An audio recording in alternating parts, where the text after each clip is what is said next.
Jangan kita pesimis. Ini roh anak pahum hai. Eja hai. Jangan. Itu kita pesimis kepada anak kita. Enggak. Banyak orang yang kita lihat waktu mudanya mungkin tidak apa, tapi waktu besar dia orang hebat. Ya Allah, ya Rahman, ya Allah, ya Rahman. Siapa Rabi'ah tadi? Rabi'ah ahli fikih. Di antara penduduk ahli Madinah, ini Rabi'ah orang yang terkenal. Maka kalau ada orang alim terkenal, kita bawa anak kita dengan harapan, ya Allah, anak saya seperti inilah. Kalaupun tidak di bawahnya sedikit, atau boleh jadi atasnya.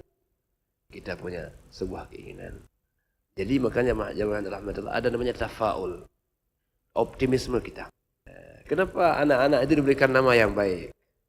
Kenapa Abdul Muttalib memberikan anaknya, cucunya Muhammad? Nabi SAW kan begitu.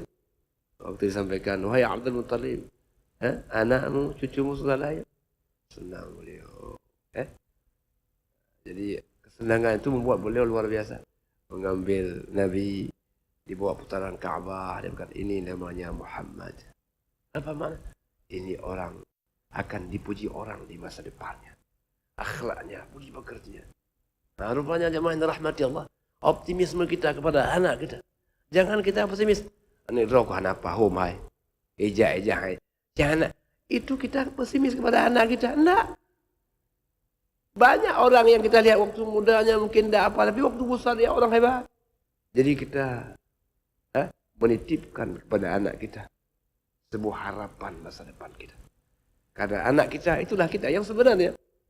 Anak kita yang ibadah salat itu kita sebenarnya. Kita. Nabi mengatakan, inna waladaka min kasbika. Sesungguhnya anakmu itu adalah usahamu. Jadi usaha kita bukan hobi, bukan. Anak kita itu sakit. Nah, jadi apapun yang mereka kerjakan, itu seolah-olah kita yang mengerjakan. Sehingga orang Aceh mengatakan, yang baik dan baba ulun si di lambalu. Maknanya apa? Semua perbuatan kita mencerminkan orang tua kita. Yakin berbahagialah kita punya. Dengan semua perjuangan kita untuk anak kita, akhirnya mereka hidup.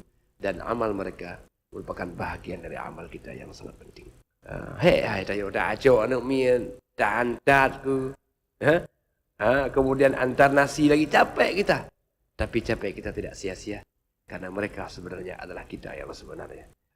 Jadi Bapak Ibu, janganlah kita mengeluh kecapean kita tiap hari. Tiap orang, dah cok mengeluh, hulam, tepuk, jabat DPR. Masya Allah, luar biasa. Jadi sibuk orang tua yang paling besar, sibuk untuk anaknya. Dan yang berani marahi orang tua, anaknya itu orang tuanya.